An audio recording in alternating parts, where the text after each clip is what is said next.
Well, welcome back. We have State Representative Melissa Mimi Minor Brown, chair of, what is it? Chair of DOULA. What is DOULA? So, chair of the DOULA working group. Yeah, the DOULA working group. Yes. And let me finish my thing. And Tiffany, wonderful Superwoman Chalk.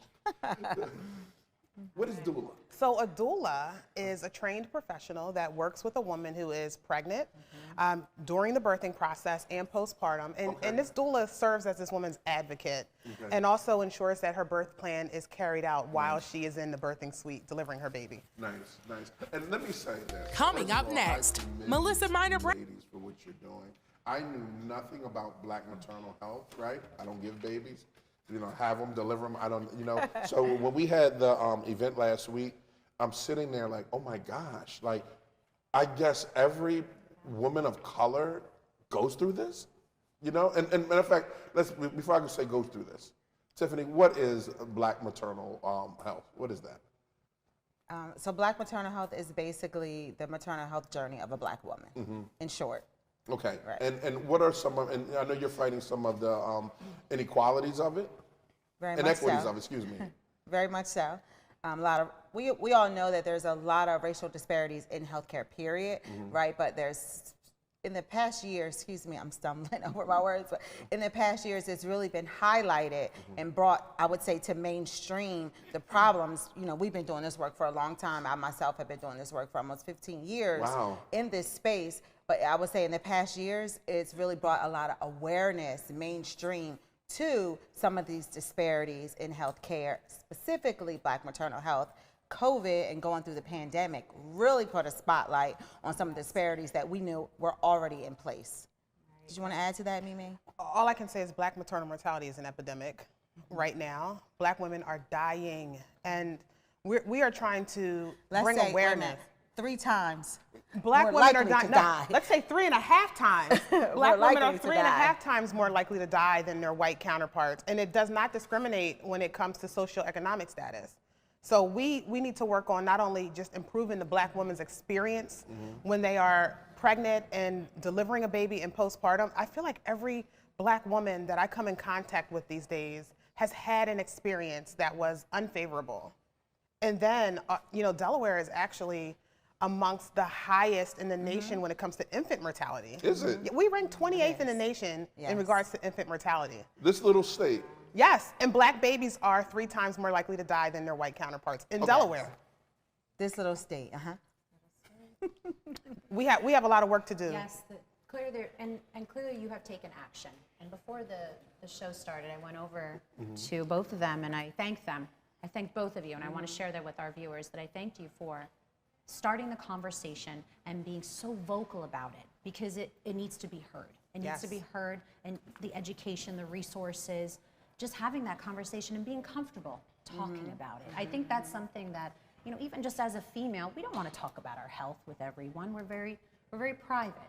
But I think it's important to express that it's okay to have the conversation, share the knowledge, and the fact that both of you are just putting this at the forefront. And last week, having the panel discussion, which was a success. And I know that you have an event coming up. So let's share with our viewers the event coming up so people could be a part of the discussion. Okay. Do you want to talk about the summit? Okay, so tomorrow, actually, we're hosting our Delaware Healthy Mother Infant Consortium, our annual Maternal Health Summit. It is a virtual summit. You can still register. I don't know if I need to be looking at you guys. Or Oh, no, you can tell them where to register. I don't know, like right in. So you can still register at www.dethrives.com.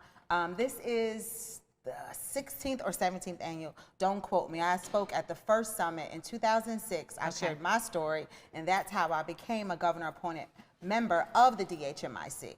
So the theme for this year's summit is listening, connecting, and inspiring change. So generally, it's used to be in person. We would have over 400 healthcare professionals and community, partners in the building, but we are virtual again this year, and we would love for you guys to join us. We will actually have a panel on Black maternal health. Representative Mimi will also share about the resolution that she put forth through the state of Delaware to acknowledge Black Maternal Health Awareness Week. So it'll be a great time. It's from 8:30 to 3 p.m. on tomorrow, and again, you can register at DETHrives.com. Now let me ask you this. I am so just taken back, right? Because this is new to me. I'm a man. I know nothing about motherhood, right? But to hear you ladies last week, it's like ladies, your guests were spilling their hearts out, and even coming from not just a patient, but from a doctor's point of view of the racism that goes on. A doctor that's afraid to get pregnant and have a baby. Say it again. A black doctor that's afraid to get pregnant and have a baby because of the high risk of black women dying during labor and delivery. And let's so much to unpack here. That's it right there. Yeah. It's so much to unpack. Yeah, right? like what you just said. She's afraid to have a baby, right? Why? Because of the health system. She doesn't want to die. Please give me an example. Give viewers the example. Some examples of what goes on. Like a woman's pregnant, she goes to a hospital. Of things that she might that might occur there. That like you have your baby, so you go home, or don't. You know what I mean? Or sitting in triage for 5 hours, right? I actually just had a conversation with a woman 2 days ago who actually sat in triage for 5 hours, and she was in pain. And this is right here in Delaware. I'm not going to go into the story into detail, but she left. She was no longer pregnant when she left the hospital the next day without a doctor's note for work. Oh. So she's struggling right now. Yeah. And that's one of so many stories. And I mean, we can look at the bias that exists. We know that a black woman with an advanced college degree is more likely to die than her white counterpart without a high school diploma. So we know that the socioeconomic status has nothing to do with the black maternal mortality rate. Right. So, I mean, I have my own experiences, even postpartum. I mean, I was an 18-year-old pregnant woman, young woman with Medicaid, and I had an adverse experience with preeclampsia, and then I had to have an emergency C-section, all because no one listened to me and my concerns. But then as a registered nurse in my 30s, delivering a child, and I'm a nurse now, right? And I look at my baby and I say to the nurse, my son is jaundice, and she says, no, that's just how black babies look. Well, a few days later, we end up at Nemours because he is jaundice, because I knew what I was talking about. Right, yeah. It's just black women being compared to their Caucasian or their white doctor's pregnant wife. And for that doctor to say, oh, my wife had the same issues and she was fine, and then 3 days later, the black woman's baby is dead, and now she's delivering a stillborn baby. So these are the issues that we're dealing with, and it starts with the bias that exists. Yeah. And some like to believe that it's an unconscious bias, right? And I think, healthcare professionals, they really need to think about that, right? And think about how to be a little bit more culturally sensitive before they open their mouth.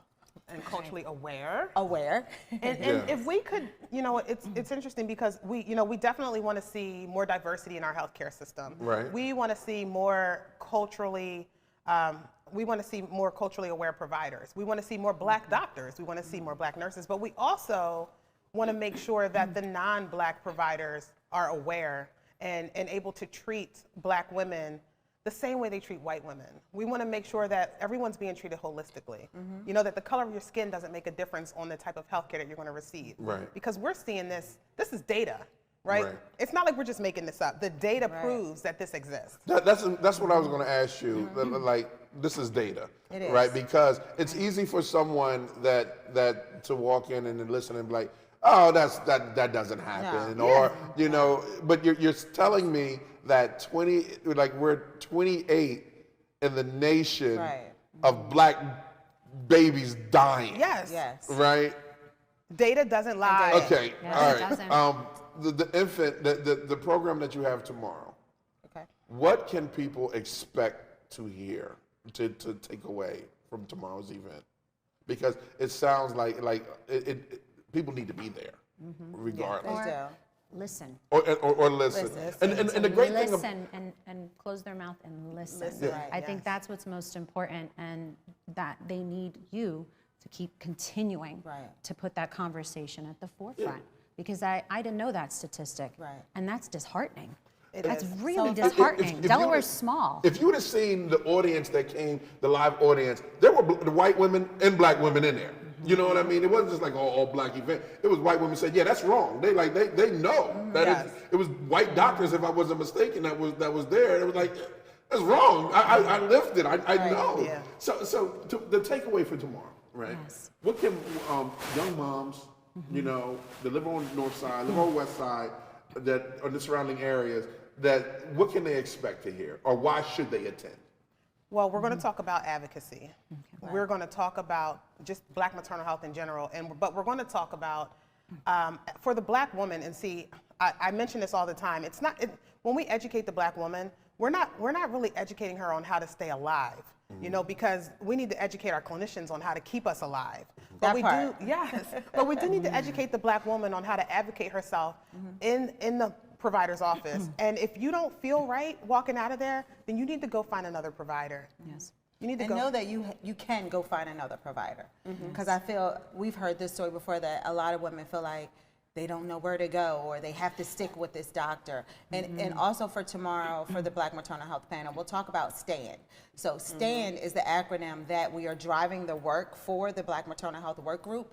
And the S stands for speaking out, like being very vocal, exactly what we're doing. Yes. The T stands for training healthcare professionals, right? To deal with that bias and not being culturally sensitive and things of that nature. The A is advocate for yourself, and we're here to advocate for other Black women. And the N is your Not job. afraid. Right. Not afraid. Right? And the D is a different frame of mind, right? To really make the impact and the change that we want to make. Like, everyone has to have a different frame of mind. Yes. 7 out of 10 women in Delaware, right, have deaths from maternal mortality that could be preventable. That's the thing. It's 7 out preventable. of 10. Preventable Be complications. preventable. Preventable That's key. complications. We're talking hypertension, preeclampsia, eclampsia, hypertensive crisis, preventable complications. Are you serious? That's the thing, like, they're Obstetrical dying, hemorrhage. but it could be preventable. That's the key problem right there. So how do we prevent this? If we know 7 out of 10 of these deaths are preventable, what can we do to make it less, to drive those numbers down, because we know it is preventable? Wow. We have to start with listening, though, like you said before. Listen. Listening. And I think, as a female who I personally go through multiple medical issues. I have autoimmune. I suffer with lupus, but my whole life I've always gone through medical issues. And the one thing that I always was taught: you need to stand up for yourself. Yes. You need to speak for yourself.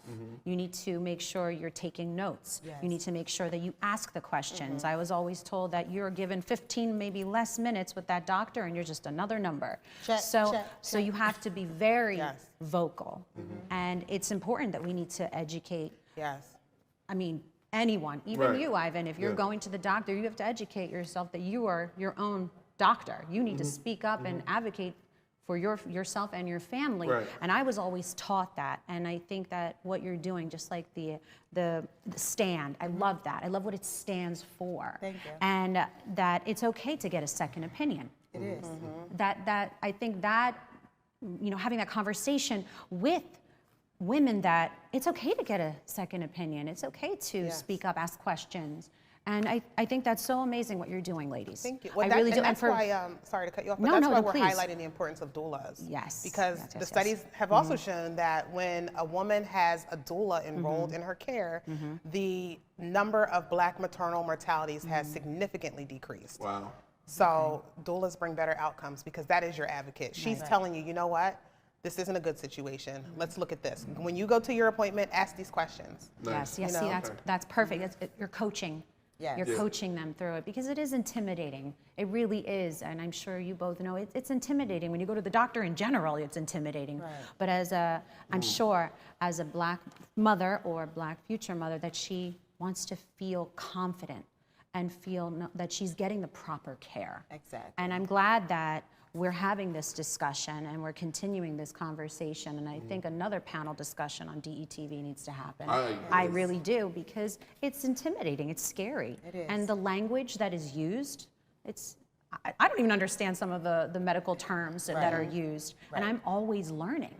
So I think that what you ladies are doing is incredible. Now, you do offer other virtual workshops, correct? Not just the one that will be tomorrow. There will be Yes. others to look forward to. Yes, there definitely will be others to look forward to, because this conversation doesn't stop in the Right. month of April or Black Maternal Health Awareness Week. I don't Right. think we're going to stop until the disparity no longer exists. It Exactly. should, Yeah, yeah. So it'll always be a Yes. conversation, but there's always opportunities for others to join in the conversation. DHMIC, our subcommittee meetings that myself and Mimi lead, they're open to the public. You Yes. can go to DE Thrives and learn about the different committees and where you see your passion may lie. It could be social determinants of health. It could be doulas, you know, it could be Black Maternal Health, which is all for SOCA, right? Because our main goal underneath of the DHMIC is a more holistic approach, where we want the woman to be whole before, during, and after pregnancy. And after. Yes. I think sometimes after is the most important. It is. Because of the depression that Yes. kicks in. Exactly. Yes. And the mental health Right. that needs to be treated. And Right. so you're getting everything. So even with beginning, you middle, saying and end. that, I don't want to misquote the statistic or the data, but I believe it's somewhere between 40 to 50% of these maternal mortalities that are happening. Some of the causes lead to where the women suffered from some maternal mental health issues, which depression, which could have come from, you know, feeling like they weren't treated fairly Right. during their pregnancy, or the depression that may come, and I could even speak to that after a loss or multiple losses, right? Where you feel like you weren't heard, you weren't cared for, Right. and then you have to deal with, well, what if I had better care? Maybe my child may be here. What did I do wrong? What did How could I have- do wrong? Yeah. You highlighted something. I think as women, we tend to take on Yes. We that do. burden. Right. When really it wasn't not. us, right? Right. It's not us. And I Yeah. think that it's naturally, as when we take on that burden, it's my fault. It's It my is. fault this Yeah. did not work. Yep. But it wasn't. It was Right. lack of care. It is. It was lack of quality care. Yes. Yep. Yes. So that's where House Bill 234 actually comes into play Okay. for women who are currently utilizing Medicaid. Mm-hmm. Right now, if you have Medicaid, your Medicaid actually cuts off at 60 days postpartum. Okay. So House Bill 234 will expand that to 1 year, because we've seen how postpartum can present itself, Yes. postpartum depression, well after 60 days, right? So I'm excited to get that bill done. In addition to the 2022 Delaware Momnibus, which is a series of bills related to improving maternal mortality rates in Delaware and infant mortality rates. So Mimi, you're stay unstoppable. tuned for that. It is. Mimi's unstoppable. Listen, we're going to keep going until the disparity no Yes. longer Yes. exists. We're going to be Yes. talking about this. Yes. Like that's it. Like you have to breathe in I think- yeah. and Look, breathe out. let me You're tell going to you be something. teaching Let this. me You're tell going to be you- talking about it. Let me tell you something. As a man, I salute all y'all women. Because just alone, if you think of something like that, right? And like a woman going through, and a doctor, nurse, or someone just pushes her along and she loses her child. The aftermath of that, the mental, the emotional and mental part of that, and how strong that you have to be, you know, to, like you said, you ladies echoed, was it me? That is bothering me. It is like Right. literally like bothering me that y'all have to go through that. Then I walked. I know. I walked that out. I know. The shame, the I know. guilt. And we're not even asking ourselves, was it us? We know it was us, right? So Right. we're saying, what did I do? Yeah. You know, we're looking at every reason why we caused Right, the what's wrong with situation. me? Did I do something wrong? Did I do right? And so I'm sitting here and I'm like, and I'm thinking like, one thing that happens in our lives, right, is that we go through things, but we also come out. Some of us come out stronger. True. It's the responsibility of the stronger to go back and help Yes. the weaker. Right. Yes. That's why I do what I do. And that's why I'm saying like Tiffany's we purpose. need more conversation. Because I was talking to Leslie and like didn't know this was a thing. Didn't know this was going on. Right. But it is. So if we say Delaware 28, what is California? What is Compton? What is New York? What's Brooklyn? What's the Bronx? Right. How long is this? Like it's been going on forever. Right. You know. So okay, I get on my soapbox. Let me get off.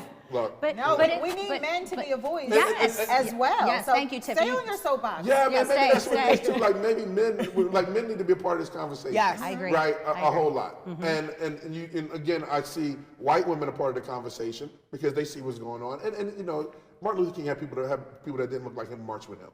That's how he got stuff done. Right. You know what I mean? And now that where we are right now is just, I'm telling you, this is really freaking bothering me. It's just like we can't finish. We can't wrap it up in a 15-minute interview. No. We can't talk more about We it. could keep so we talking. need to continue but this. we need to keep and we talking. promise we will. Okay. So Thank you. damn it, ladies. Look, thank you so much for what you do. Yes. Thank you. Thank you. Thank you for having us. Thank you. This is the need camera. Tell the community, the legislators, the policymakers, tell them what you need, because you tell them what I found out is you tell them what you need, and then they said, well, you never told us. Because they're watching. I know they're watching.